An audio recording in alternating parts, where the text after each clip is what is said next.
आज Doubtnut app download करें। Doubtnut पर अपने सभी गणित, रसायन विज्ञान, भौतिक विज्ञान और जीव विज्ञान के डाउट्स का करो सफाया। बस प्रश्न की फोटो खींचो, एक ही प्रश्न को क्रॉप करो और तुरंत वीडियो सोल्यूशन पाओ। अभी डाउनलोड करें।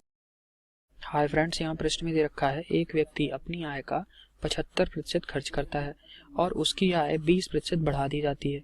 ठीक है, और वह अपने खर्च में 15% की वृद्धि कर लेता है। ठीक है, तो उसके बचत में कितने प्रतिशत की वृद्धि हुई?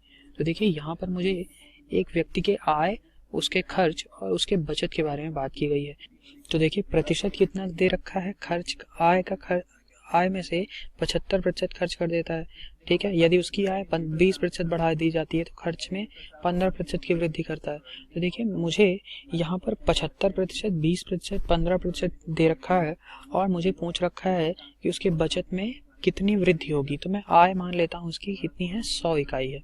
आय 100 इकाई है। देखिए हमेशा ऐसी वैल्यू लीजिए ताकि आपको दी गई जो वैल्यूज हैं बाकी की, उसकी गणना करने में आसान हो। तो देखिए मैंने मान लिया कि 100 इकाई है आय। अब देखिए यहाँ पर मुझे क्या दे रखा था कि इसका खर्च, बचत और आय। तो आय मैंने लिख लिया एक तरफ, दूसरा लिखा मैंने इसका खर्च और तीसरा लिखा मैंने बचत। तो आय अगर 100 इकाई है, ठीक है, और तो खर्च कितना है, देखिए 75%, तो 100 का 75% यानी कि 75 इकाई। ठीक है, और देखिए अगर बचत देखता हूँ तो ये बचत मेरी कितनी है, तो अगर मैं 100 इकाई मेरी आय थी, खर्च मेरे हो गए 75 इकाई, तो 100 माइनस 75 यानी कि 25 इकाई मेरे क्या हुए, बचत के हो गए। ठीक है, अगर मैं अब कहता हूँ कि यहाँ पे मुझे दे रखा है कि आय कितनी बढ़ गई, 20%, तो 100 इकाई में 20% यानी कि 20 इकाई और बढ़ गए, है ना। तो ये कितना हो जाएगा, 100 प्लस 20 यानी कि ये हो जाएगा 120 इकाई। अब देखिए खर्च भी क्या बोला जा रहा है कि 15% बढ़ गया है।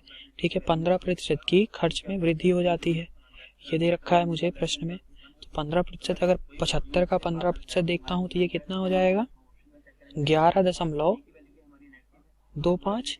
ठीक है, तो देखिए अगर 75 में 11.25 जोड़ दूंगा तो ये आ जाएगा 86.25। ठीक है, अब मुझे बचत देखिए कितनी आ जाएगी। तो अगर बचत में देखता हूँ तो 120 में से 86.25 में घटा दूं तो ये वैल्यू कितनी आ जाएगी, 33.75। ठीक है, ये वैल्यू मेरी कैसी आई, 120 माइनस 86.25 कर दिया मैंने तो 33.75 आ गया। तो देखिए बचत कितनी बढ़ी है, मुझे कितने प्रतिशत बढ़ी ये चाहिए था।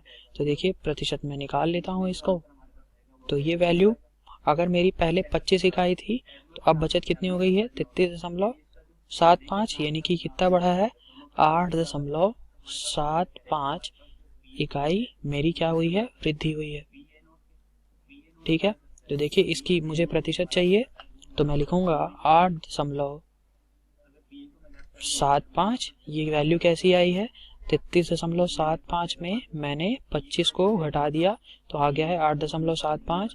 तो ये मेरी प्रतिशत वृद्धि कैसे आएगी, प्रतिशत वृद्धि बराबर होगा 8.75 बटे पहले कितनी थी, 25 थी, बटे 25, और क्योंकि प्रतिशत में चाहिए तो मैं 100 का गुणा करूंगा और ये वैल्यू मेरी कितनी आ गई, 875 बटे 25।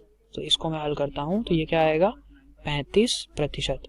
तो 35% की वृद्धि हुई है बचत में। तो ऑप्शन नंबर सी मेरा यहाँ पर सही उत्तर है। Thank you. कक्षा 6 से 12वीं से लेकर नीट, IIT, JEE वो एडवांस के लेवल तक 1 करोड़ से ज्यादा छात्रों का भरोसा। आज ही डाउनलोड करें डाउटनेट ऐप या व्हाट्सएप करें अपने सारे डाउट्स 8400 400 400 पर।